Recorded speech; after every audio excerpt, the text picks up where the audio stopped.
بسم الله الرحمن الرحيم. الحمد لله الذي أنزل على عبده الكتاب ولم يجعل له عوجا قيما لينذر بأسا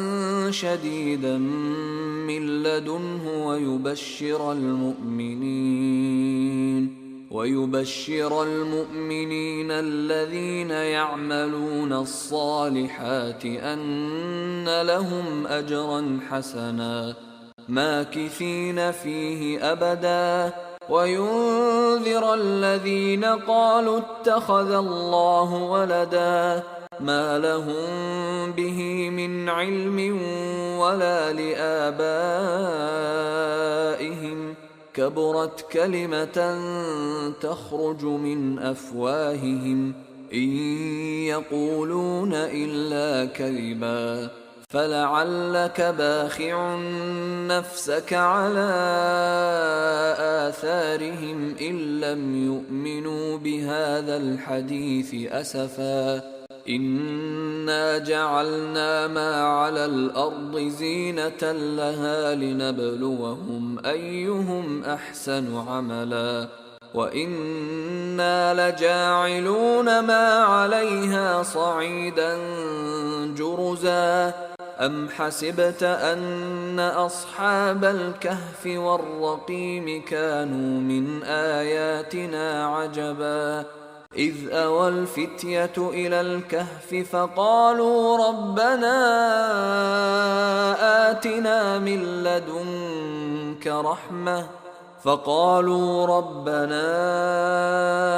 آتنا من لدنك رحمة وهيئ لنا من أمرنا رشدا فضربنا على آذانهم في الكهف سنين عددا ثم بعثناهم لنعلم أي الحزبين أحصى لما لبثوا أمدا نحن نقص عليك نبأهم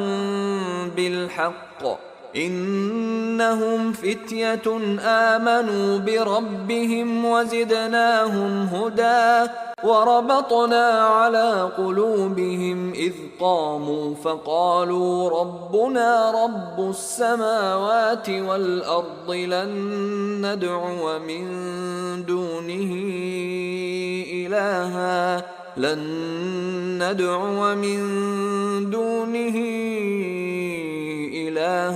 لقد قلنا إذا شططا هؤلاء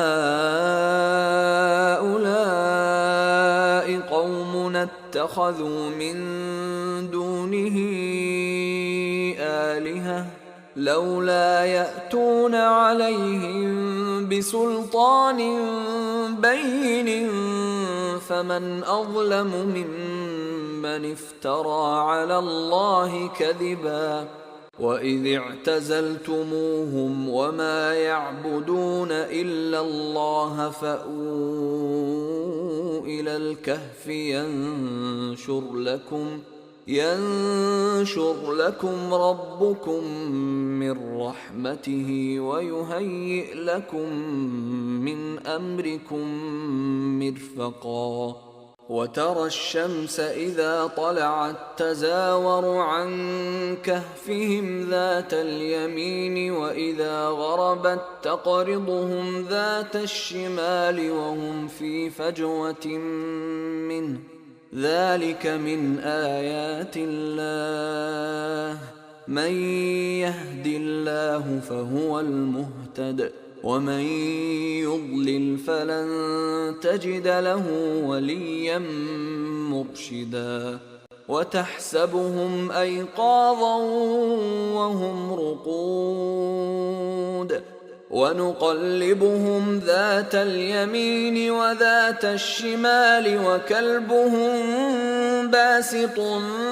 ذراعيه بالوصيد لو اطلعت عليهم لوليت منهم فرارا ولملئت منهم رعبا وكذلك بعثناهم ليتساءلوا بينهم قال قائل منهم كم لبثتم قالوا لبثنا يوما أو بعض يوم قالوا ربكم أعلم بما لبثتم فابعثوا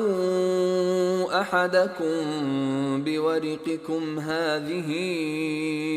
إلى المدينة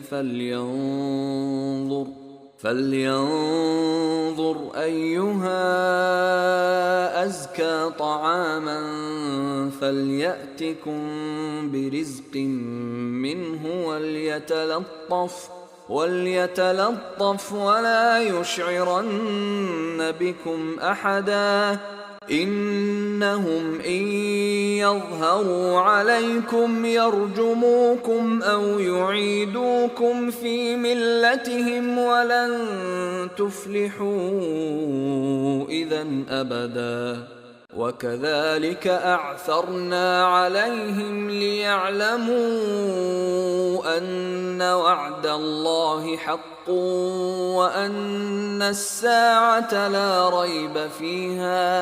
وأن الساعة لا ريب فيها إذ يتنازعون بينهم أمرهم فقالوا ابنوا عليهم بنيانا ربهم أعلم بهم قال الذين غلبوا على أمرهم لنتخذن عليهم مسجدا سيقولون ثلاثة رابعهم كلبهم ويقولون خمسة سادسهم كلبهم رجما بالغيب ويقولون سبعة وثامنهم كلبهم قل ربي أعلم بعدتهم ما يعلمهم إلا قليل فلا تمار فيهم إلا مراء ظاهرا ولا تستفت فيهم منهم أحدا ولا تقولن لشيء إني فاعل ذلك غدا إلا أن يشاء الله واذكر ربك إذا نسيت وقل عسى أن يهديني ربي لأقرب من هذا رشدا ولبثوا في كهفهم 300 سنين وازدادوا 9 قل الله أعلم بما لبثوا له غيب السماوات والأرض أبصر به وأسمع ما لهم من دونه من ولي ولا يشرك في حكمه أحدا واتل ما أوحي إليك من كتاب ربك لا مبدل لكلماته ولن تجد من دونه ملتحدا واصبر نفسك مع الذين يدعون ربهم بالغداة والعشي يريدون وجهه ولا تعد عيناك عنهم تريد زينة الحياة الدنيا ولا تطع من أغفلنا قلبه عن ذكرنا واتبع هواه وكان أمره فرطا وقل الحق من ربكم فمن شاء فليؤمن ومن شاء فليكفر إنا أعتدنا للظالمين نارا أحاط بهم سرادقها وإن يستغيثوا يغاثوا بماء كالمهل يشوي الوجوه بئس الشراب وساءت مرتفقا إن الذين آمنوا وعملوا الصالحات إنا لا نضيع أجر من أحسن عملا أولئك لهم جنات عدن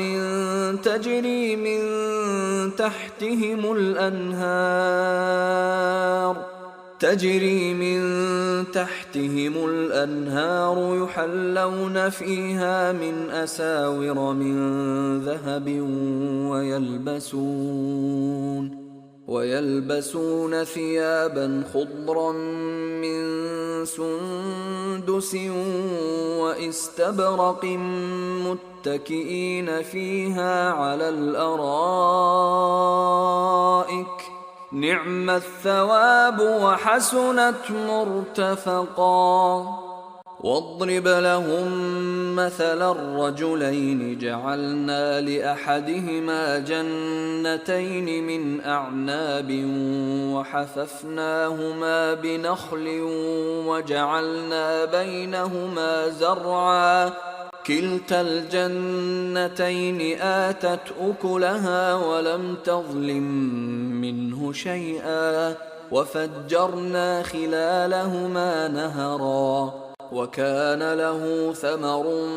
فقال لصاحبه وهو يحاوره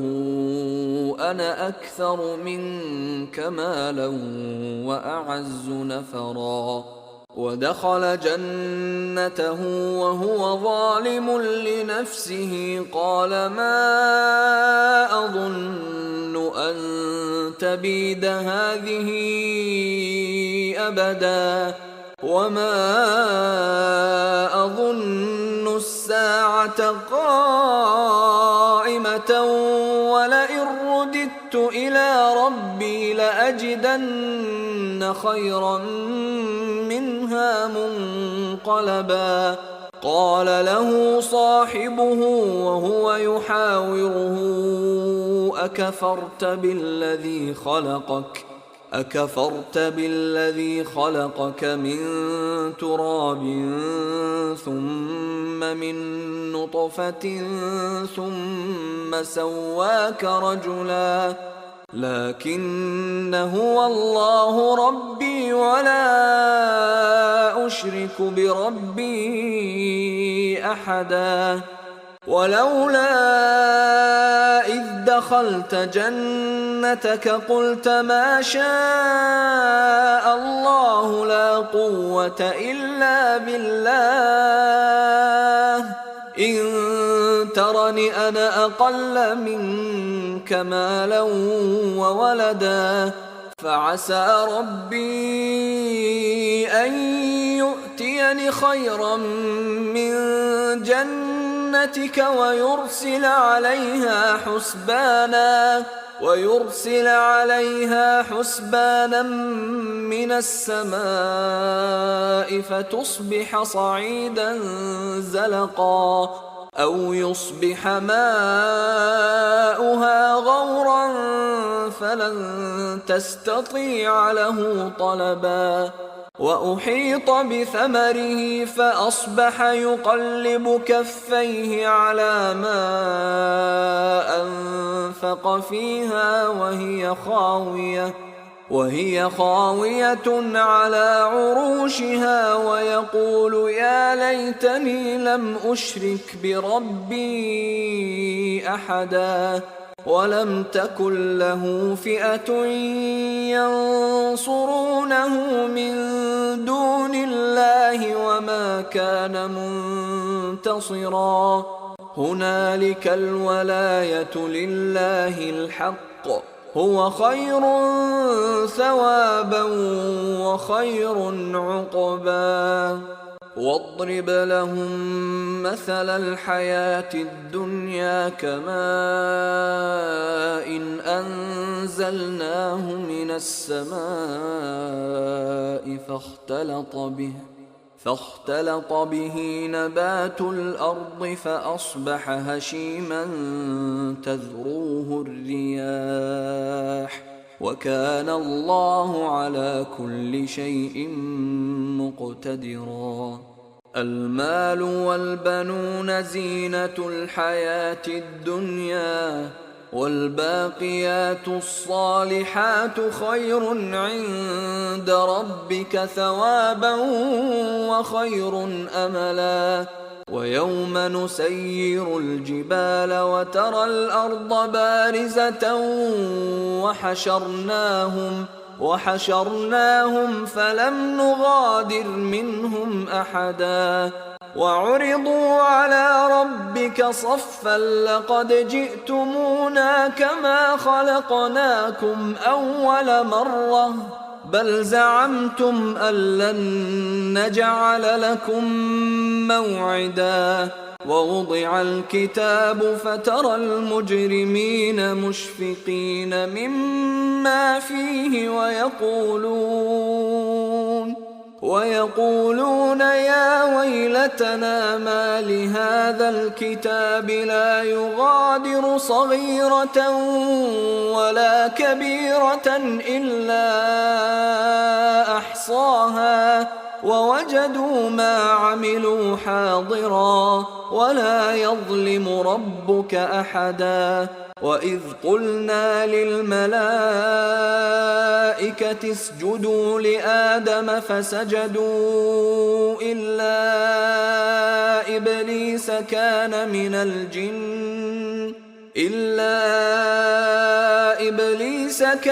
من الجن ففسق عن أمر ربه أفتتخذونه وذريته أولياء من دوني وهم لكم عدو بئس للظالمين بدلا. ما أشهدتهم خلق السماوات والأرض ولا خلق أنفسهم وما كنت متخذ المضلين عضدا. ويوم يقول نادوا شركائي الذين زعمتم فدعوهم فلم يستجيبوا لهم وجعلنا بينهم موبقا. ورأى المجرمون النار فظنوا أنهم مواقعوها ولم يجدوا عنها مصرفا. ولقد صرفنا في هذا القرآن للناس من كل مثل وكان الإنسان أكثر شيء جدلا. وما منع الناس أن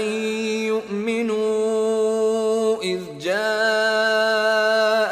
الهدى ويستغفروا ربهم إلا أن تأتيهم سنة الأولين أو يأتيهم العذاب قبلا. وما نرسل المرسلين إلا مبشرين ومنذرين ويجادل الذين كفروا بالباطل ليدحضوا به الحق واتخذوا آياتي وما أنذروا هزوا. ومن أظلم ممن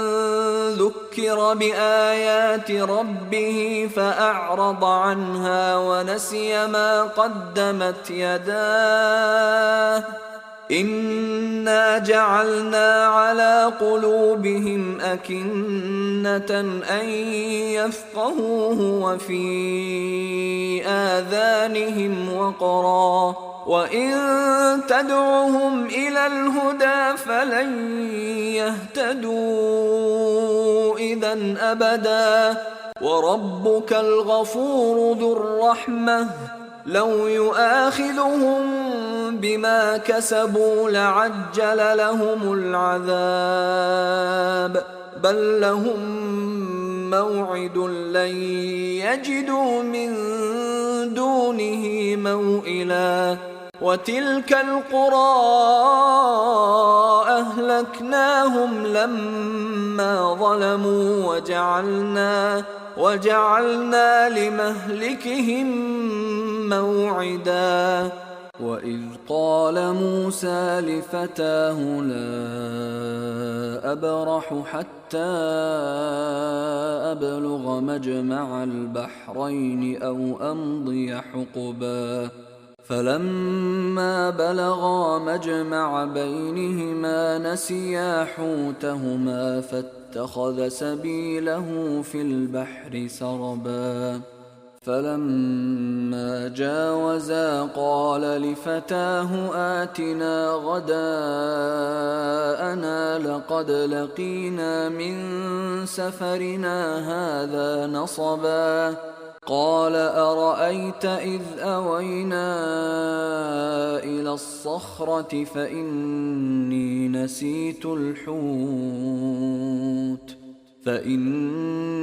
نسيت الحوت وما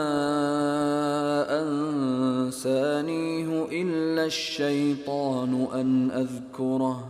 واتخذ سبيله في البحر عجبا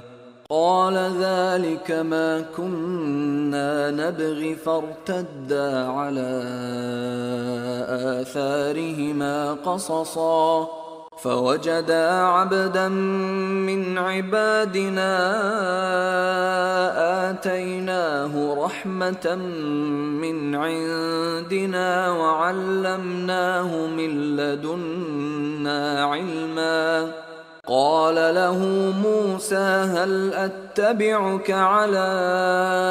أن تعلمني مما علمت رشدا قال إنك لن تستطيع معي صبرا وكيف تصبر على ما لم تحط به خبرا قال ستجدني إن شاء الله صابرا ولا أعصي لك أمرا قال فإن اتبعتني فلا تسألني عن شيء حتى أحدث لك منه ذكرا فانطلقا حتى إذا ركبا في السفينة خرقها قال أخرقتها لتغرق أهلها لقد جئت شيئا إمرا قال ألم أقل إنك لن تستطيع معي صبرا قال لا تؤاخذني بما نسيت ولا ترهقني من أمري عسرا فانطلقا حتى إذا لقيا غلاما فقتله قال أقتلت نفسا زكية بغير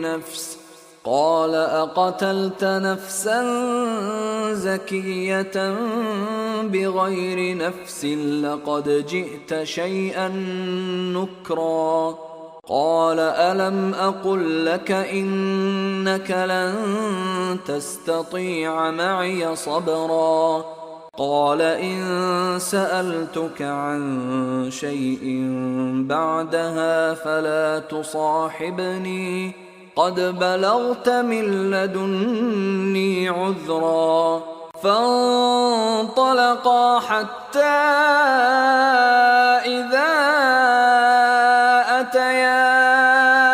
أهل قرية استطعما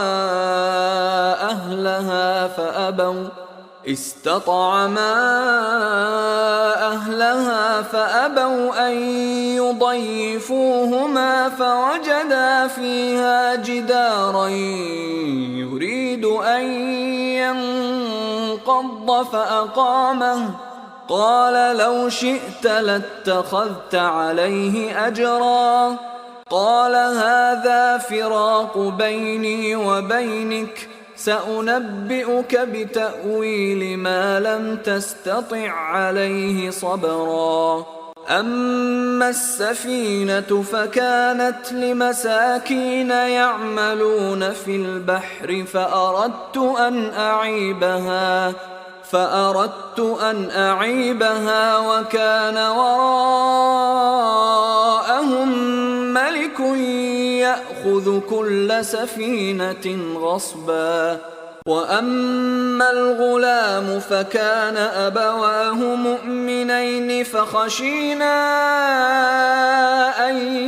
يرهقهما طغيانا وكفرا، فأردنا أن يبدلهما ربهما خيرا منه زكاة وأقرب رحما. وأما الجدار فكان لغلامين يتيمين في المدينة وكان تحته كنز لهما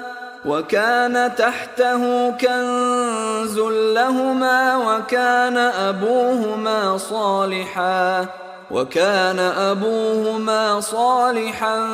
فأراد ربك أن يبلغا أشدهما ويستخرجا كنزهما رحمة من ربك وما فعلته عن أمري ذلك تأويل ما لم تسطع عليه صبرا. ويسألونك عن ذي القرنين قل سأتلو عليكم منه ذكرا. إنا مكنا له في الأرض وآتيناه من كل شيء سببا فأتبع سببا حتى إذا بلغ مغرب الشمس وجدها تغرب في عين حمئة ووجد عندها قوما قلنا يا ذا القرنين إما أن تعذب وإما أن تتخذ فيهم حسنا. قال أما من ظلم فسوف نعذبه ثم يرد إلى ربه فيعذبه عذابا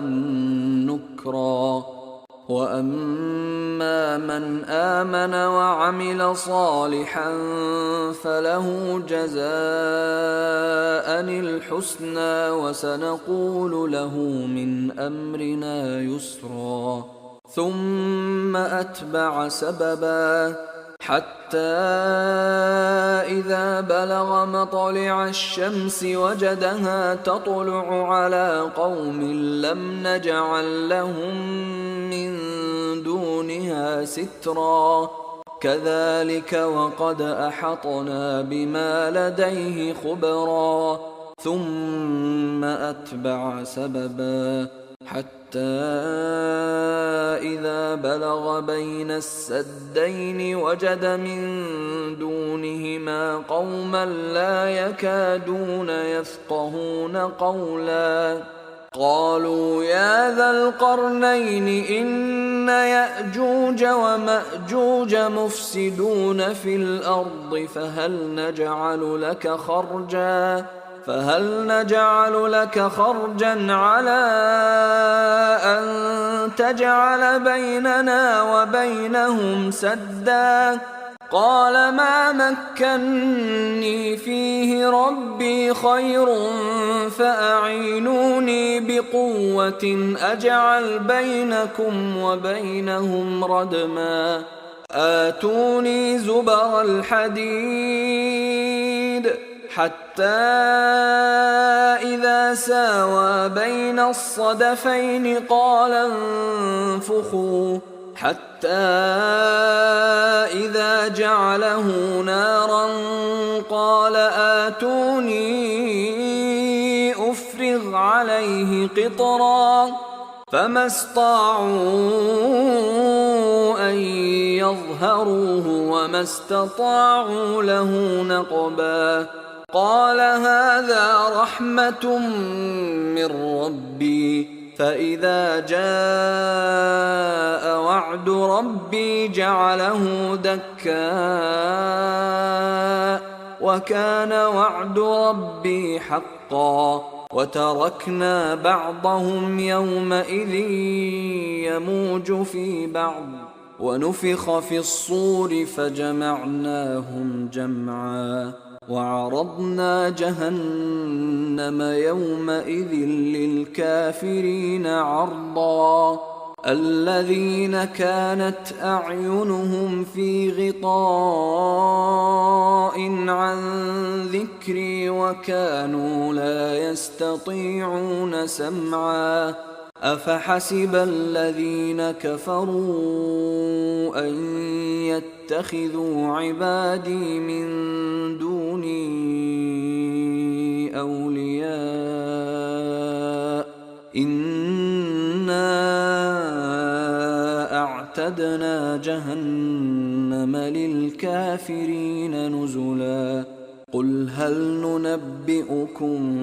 بالأخسرين أعمالا الذين ضل سعيهم في الحياة الدنيا وهم يحسبون أنهم يحسنون صنعا أولئك الذين كفروا بآيات ربهم ولقائه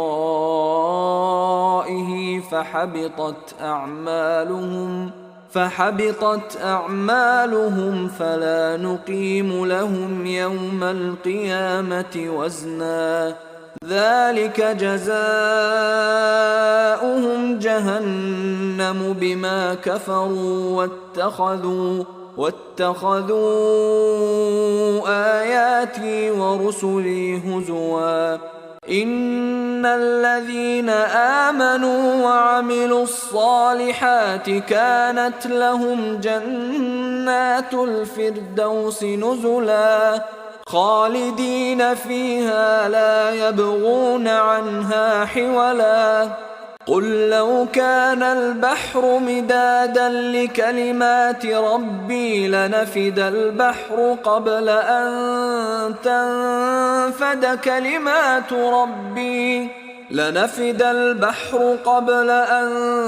تنفد كلمات ربي ولو جئنا بمثله مددا قل إنما أنا بشر مثلكم يوحى إلي أنما إلهكم إله واحد فمن كان يرجو لقاء ربه فليعمل عملا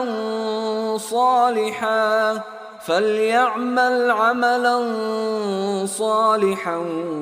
ولا يشرك بعبادة ربه أحدا.